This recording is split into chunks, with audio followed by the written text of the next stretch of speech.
Voltamos com o programa em discussão de hoje, debatendo sobre a causa animal na Paraíba, com dois especialistas no assunto aqui nos estúdios, o deputado estadual professor Francisco e a delegada Herta de França, falando sobre os animais que se encontram em situações de maus tratos, não é, professor? Isso. Para onde são encaminhados esses animais? O que fazer nessa situação? Então, Angelina, exatamente hoje nós tivemos já duas reuniões, inclusive com a doutora Herta presente, para tratar, dentre outros assuntos, deste que você acaba de falar, né? Do encaminhamento dos animais que são, cuja denúncia acontece, a autoridade policial chega lá e não tem para onde levar. Nós não temos um abrigo público, as entidades de proteção animal não assimilam mais animais porque elas estão entupidas de animais e a gente precisa, de fato, que o poder público, né, o Estado da Paraíba, os 223 municípios, não somente eles, os 5.570 municípios brasileiros, realizem o que o artigo 25 da Lei de Crimes Ambientais estabelece. E esse artigo estabelece, assim como aqui na Paraíba, o Código de Direito e Bem-Estar Animal da Paraíba, a Lei 11.140 de 2018 também determina que esses animais, quando são a autoridade ambiental, a autoridade policial, verifica os maus tratos, ele tem que ser imediatamente retirado, determinação contida no Código, né, de brasileiro, no Código paraibano, perdão, deve ser encaminhado para um abrigo, sempre garantido o seu bem-estar físico. E esses animais, se tratar de animal silvestre, ele vai ser reinserido na natureza, se for possível. Se não for possível, ele vai ser remetido a um zoológico. Se não tiver zoológico, ele vai ser enviado para uma entidade de proteção animal. Se não tiver entidade de proteção animal, o Estado tem que ficar com ele, né? Então, assim, nós temos inclusive uma ação judicial que já transitou em julgado no STF, nós que eu digo de modo geral falando, né? Que é a ADPF 640, Ação de Descumprimento de Preceito Fundamental 640, em que o Supremo Tribunal Federal, interpretando esse artigo 25 da Lei de Crimes Ambientais, diz que é assim mesmo, tem que ser acolhido pelo poder público todo animal que for constatados os maus tratos. A autoridade policial, a autoridade ambiental deve levar para esse ambiente, para esse abrigo, até que ele possa ser entregue em adoção responsável ou a uma entidade ou àqueles outros órgãos que eu falei. Existem abrigos que são credenciados, é isso? Então, não existe nenhum abrigo, aí teria o Estado que tem que construir, tem que instituir um abrigo público, que é abrigo público, para que haja a acolhida desses animais nesse ambiente. Que ambiente? Abrigo público. Em caso não existe isso na Paraíba, então o que faz nessa situação? Aí a doutora Herta sabe bem, socorre-se daquele ou daquela que tem boa vontade, que tem a possibilidade de acolher. Então, um particular ou uma entidade de proteção animal que, mesmo não tendo condições infraestruturais nem econômicas, ainda acolhe. Pessoas particulares que não têm condição infraestrutural, não têm condição econômica, nem psicológica, mas ainda acolhe, porque não tem para onde levar. Então a gente precisa urgentemente de uma política que realize essa Lei Federal 9.605/98, esse comando já transitado e julgado no bojo da ADPF 640, mandando que assim aconteça, e o próprio Código de Direito e Bem-Estar Animal da Paraíba, no sentido de que sejam construídos esses locais de acolhida desses animais até que ele possa ser entregue em adoção ética e responsável ou então devolvido para a natureza. E é uma política de Estado, né? De sociedade, envolve todas as pessoas também numa situação como essa. Isso, exatamente. Desculpe interromper, professor Francisco. Exatamente, do trabalho nosso que é o criminal, né? A nossa atividade fim é a investigação e a responsabilização criminal. Só que, exatamente, a gente esbarra nessa demanda. Eu preciso, prova. O que é prova na minha investigação? Um laudo veterinário das condições de que aquele animal se encontra, ou de maus tratos, ou de negligência em uma doença contagiosa, e aí vem a questão do controle das zoonoses, porque já é muito amplo, como a gente estava falando. Então isso aí já pode ser uma situação de saúde pública, porque contamina outros animais, contamina o humano, por isso a ação do poder público, né? Então a multiplicação dos animais, então todo o processo de esterilização, de vacinação, né, todo o poder público e aí na esfera estadual municipal promover isso aí. Então, dentro da investigação, eu preciso de um atestado médico veterinário para identificar exatamente qual foi o crime, o fato praticado ali, né, o fato criminoso. Quando a gente retira, a gente precisa encaminhar para um local, nós não temos. Então, isso tudo no curso de investigação, a gente está acionando outros órgãos, outros entes para nos ajudar, né?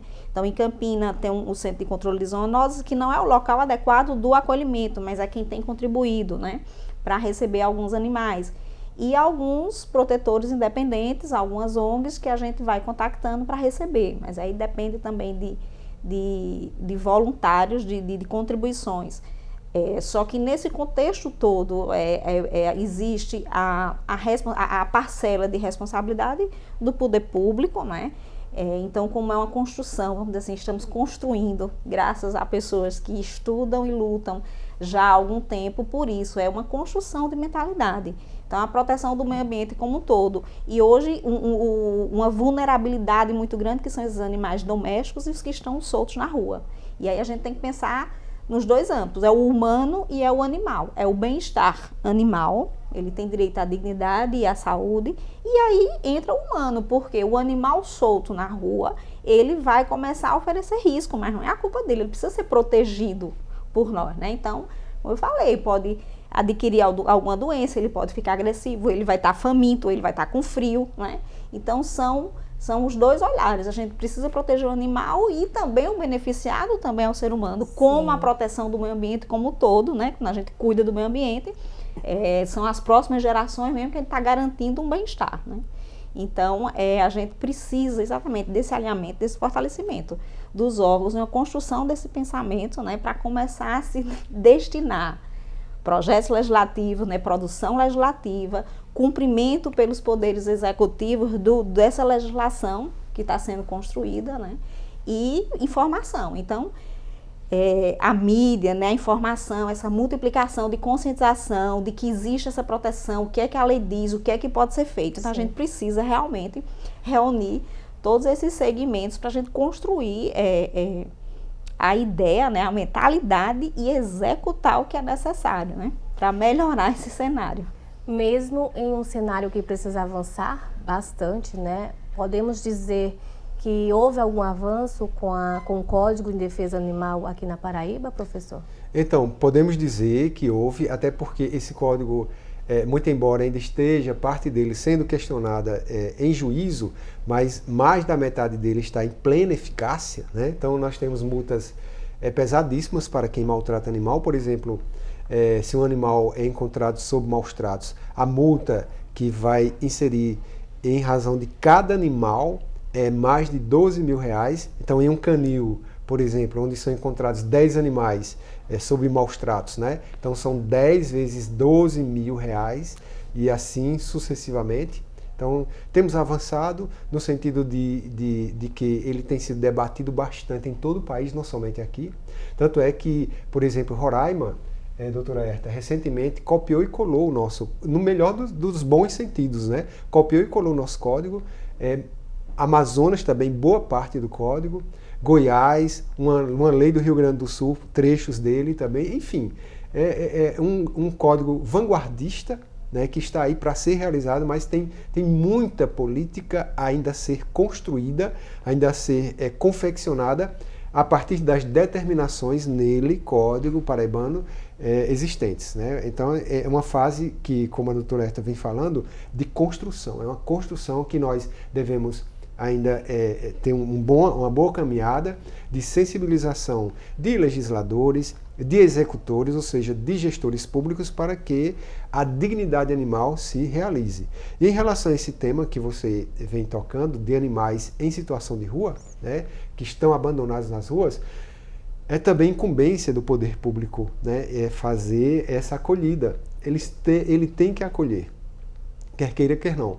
E a DPF 640 assim estabelece.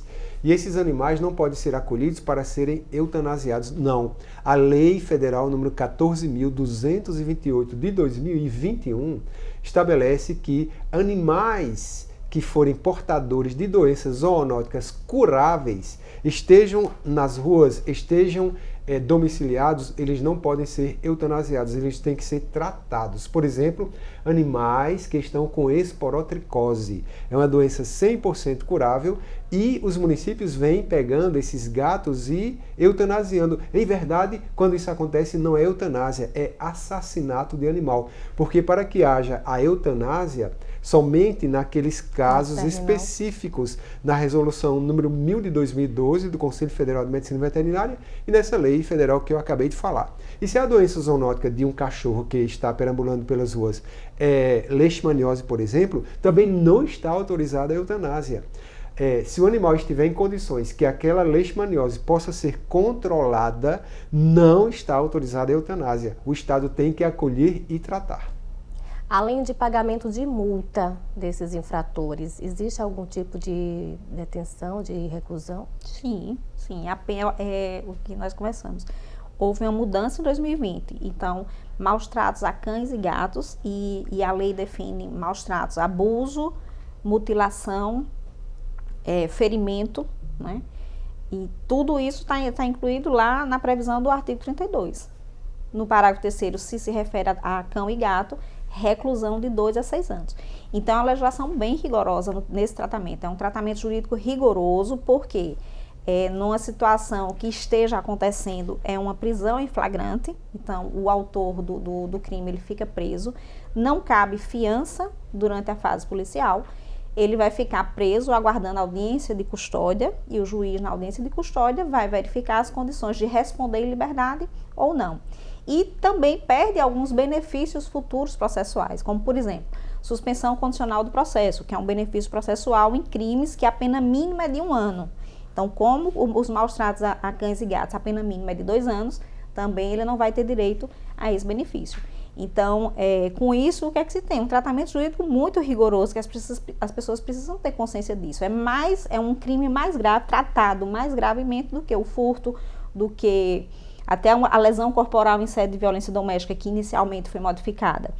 Não é? Hoje nós já temos a seguinte modificação, mais uma modificação, mas inicialmente era uma pena máxima de 3 anos, mais grave do que a embriaguez ao volante. Então, assim, o legislador compreendeu que aquilo ali estava grave e precisava de uma intervenção mais rigorosa, e assim o fez. Então, nós temos essa legislação e ela está sendo aplicada. À medida que as delegacias estão sendo criadas e equipadas e os órgãos estão se alinhando, a legislação criminal está sendo aplicada, juntamente com a administrativa, que é a multa. Polícia Ambiental, SUDEMA, faz o auto de infração penal com a multa por animal, como falou o professor Francisco. E ainda é possível, aí, tirando animais, né, vem a questão da reparação do dano ambiental, aí em outros segmentos ambientais, em possível ação civil. Em caso de denúncia anônima, como é que procede nessa situação? É checado as pessoas como fazerem essa denúncia? Como é que funciona isso? Isso, nós temos, a Polícia Civil tem o 197, né? É um centro de atendimento da Polícia Civil, para denunciar, iniciar uma verificação da situação ou contribuir com informações e investigações em curso. Então, o 197 da Polícia Civil pode ser feito de forma anônima, vai ser encaminhado para a delegacia do local do fato para que seja verificada. Independente de ser uma delegacia responsável por esse assunto, pode ser procurado qualquer delegacia mais próximo da pessoa. É uma central telefônica, né? 197 é a central telefônica. Então, eles vão encaminhar para a delegacia do local, né? A apuração é no local onde ocorreu o fato. E se for presencialmente, sim, a delegacia municipal, qualquer delegacia poderá registrar o boletim de ocorrência e ele será encaminhado para a delegacia que tem atribuição para investigar. Então, é um assunto que está muito em alta na Paraíba, porque cada vez que se divulga, mais as pessoas se interessam em saber. É importante saber que na Paraíba existem as delegacias responsáveis, é importante saber que existe um código de ética que promove esse bem-estar animal. E um programa tão curto como esse não dá para abranger tudo, mas foi importante a gente trazer esse assunto aqui. Estamos chegando ao final do Em Discussão de hoje. Eu gostaria que a doutora Herta de França colocasse alguma observação para os paraibanos e, em seguida, o professor Francisco também. Por favor, doutora. Pois bem, Angelina, eu agradeço, né, a oportunidade aqui desse espaço para a gente divulgar o nosso trabalho, o de Campina Grande especialmente, que ele está muito inicial, né? As pessoas precisam saber que existe agora em Campina Grande a delegacia, a questão informativa, né? Então o seu trabalho é extremamente importante para informar tudo isso, né? A existência da legislação, quais são as ações, como proceder, né? Todos os órgãos que estão trabalhando, para a gente em conjunto construir esse fortalecimento e desconstruir uma mentalidade cultural de não proteger, né, a dignidade animal, né, uma vida, e toda vida ela precisa ser protegida. Obrigada, doutora, por ter aceito o nosso convite. Professor Francisco, é importante ressaltar a defesa animal, o bem-estar animal, o senhor que é aí defensor da causa, né, e o primeiro deputado da Assembleia Legislativa a defender a causa animal. O senhor pode também estar falando um pouquinho aí para os telespectadores. Tá bom, Angelina, muito obrigado. Agradecemos a presença da doutora Herta aqui em nossa casa. É uma honra, doutora Herta, tê-la aqui conosco. E dizer a você que nos escuta agora que realmente, ao se deparar com uma situação de maus-tratos, denuncie. Se você tem algum medo, algum receio porque você está em uma área da cidade que é perigosa, e aí a gente recebe bastante denúncia nesse sentido, você pode gravar um áudio, você pode fazer um vídeo, fazer uma foto distante, que nós levamos o caso para a delegacia da polícia. E aí os investigadores da delegacia, juntamente com o delegado, com a delegada, se aprofundará e muito provavelmente chegará à autoria do crime, e aí todo o desdobramento decorrente desse fato, tá certo? Então, agradeço, Angelina, mais uma vez a estada aqui, o convite, e ficamos à disposição. Muito obrigada, professor, deputado professor Francisco. E nós ficamos por aqui. Não deixe de nos acompanhar pela TV Assembleia, canal 8.2, e também pelo YouTube da TV Assembleia PB. Até o nosso próximo encontro.